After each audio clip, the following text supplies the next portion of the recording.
Hi guys, it's Paul from Crowborough Guitar Tuition and welcome back to the fourth and final part of Crazy Train by Ozzy Osbourne. And today we are going to be focusing solely on the solo itself.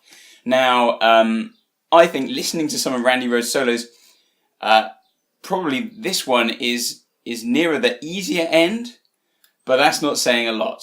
There's some really quick bits, some really tricky bits which could easily leave you up the creek without a paddle. So let's have a look at it. We'll break it down slowly and I think we'll be okay though.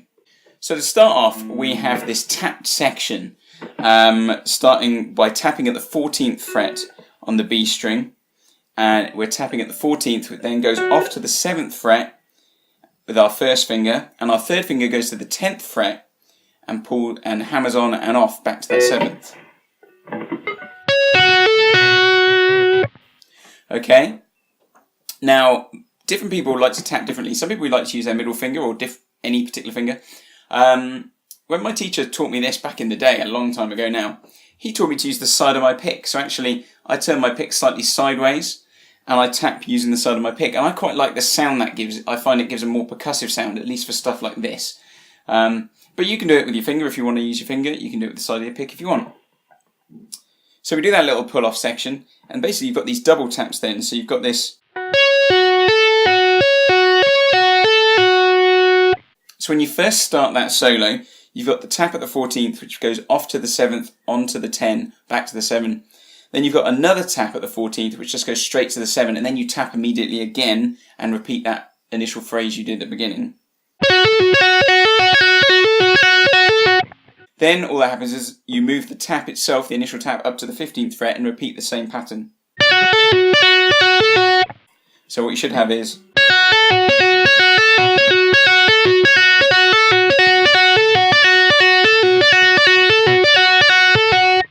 or something to that effect. Now the next part, he does something where he uses his tremolo arm and he does some bending and tapping there, which is really tricky to work out quite what's going on, even from the tab. And if you've not got a tremolo arm, you're basically stuffed. So what my teacher taught me to do is that section afterwards, is I go back to the 7th fret on the B, and I get my first and second fingers behind it, and I bend that upwards, and then whilst it's already still bent, I use the side of my pick to tap at the 10th fret as the bend descends. Which I think gives a really nice sound. That really, it's just a fun sound that you don't hear anywhere else, and it really stands out. So what you're doing is bending up at the 7th, tapping as it comes down, and then we're finishing with a... So what you're doing is tapping it, bending at the 7th, then tapping at the 10th, and then finishing with the bends at the 9th here. So just bend at the 9th fret on the G with all three fingers, use your 4th finger to hit that 10th fret on the B. Then we go up to the 17th fret, and we're going to walk down 17, 16, 14 using fingers 4, 3 and 1. And then we're going to bend with our 3rd finger at the 17th fret on the B. Then we're going to go back up to the 17th fret. This time I use my 1st, 2nd and 3rd fingers going to bend on that top E string. Then we've got this little section which we've quick run there.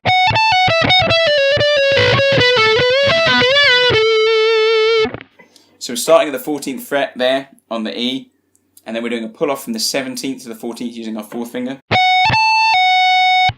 And then we're going down to 17 on the B and back to 14. And then we're going to do a series of pull-offs. So 17th fret on the B string, down to 15, down to 14 using fingers 4, 2 and 1. But that's very quick. Then we've got another pull-off at the 15th fret, still on the B string. So we can use that 2nd finger that's already in place to pull off to the 1st finger. All we're going to do then is we're going to go down to the G string at the 16th fret, back to the 14th on the B, pull off to 14 on the G as well from the 16th fret, and then we're going to bend. So what we're doing is we're bending up from the 16th fret there, using our 4th finger at the 17th fret on the B string, and finishing at the 14th fret there with a pull off. Or just a normal pick. Then we've got this section that goes etc. So we're just going to hammer on from 14 to 16 on the G, and then hammer on from 14 to 17 on the B, and the same on the E.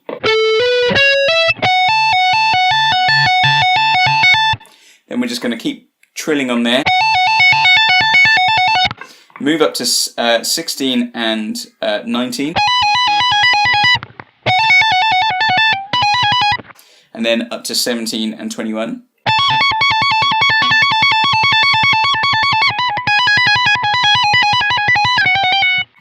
And basically just back down again, finishing with a 14 to 15 kind of trill.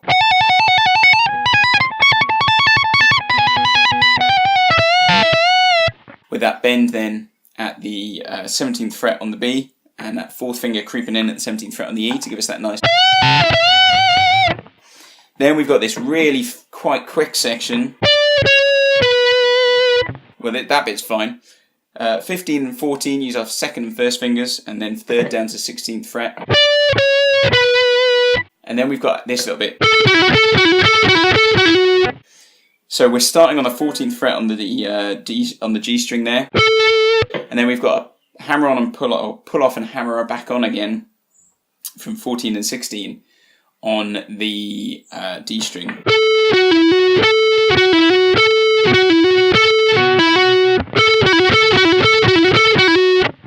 So that's really quick. Now the way I pick it is I do a down for the 14 and then go up when I start to do those hammer-ons and pull-offs. That way I'm just moving the pick just between the two strings and nothing more than that. Then we've got a trill at the 13th fret and 14th fret on the G string, so I'll use my first and second fingers. Finishing at the 16th fret with my fourth finger. Then we've got this legato run, and it's all on the tab, but let me break it down for you. We've got 11, 12, 14, 11, 12, 14, 11, 13, 14. Then we go 13, 14, 16, 13, 14, 16, 14, 16, 17. Then just up to that single 14 by itself.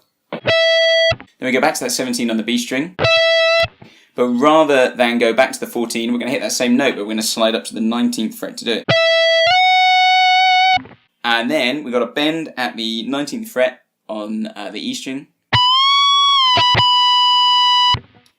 resolving at the 19th fret there.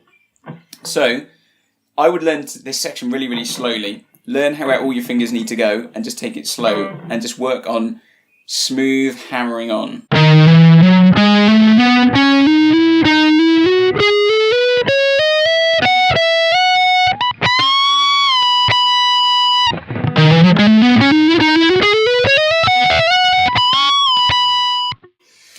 It's a case of just taking it slow and building it up. You might find that out of all the parts of the solo, this is the part that gives you the most problems.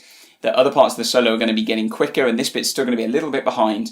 So I would recommend just take it in isolation. Use a metronome perhaps, or if you've got a backing track, use the backing track. Maybe slowed down if you've got software for that. But take it real slow and build up, otherwise it will end up being sloppy, and none of us want to sound sloppy. So there you go, there's the solo. Actually, that's been relatively quick. But there's some fiendish stuff in there. That's all of Crazy Train done. I hope you've enjoyed it and enjoy playing it. Hi guys, thanks for watching. For more guitar tips and video lessons, click on the subscribe button down below and let me know in the comments what songs or video lessons you'd like to see. If you want to keep up with some of our news, you can like us on Facebook or follow us on Twitter, or you can always check out our website, crowboroughguitartuition.com.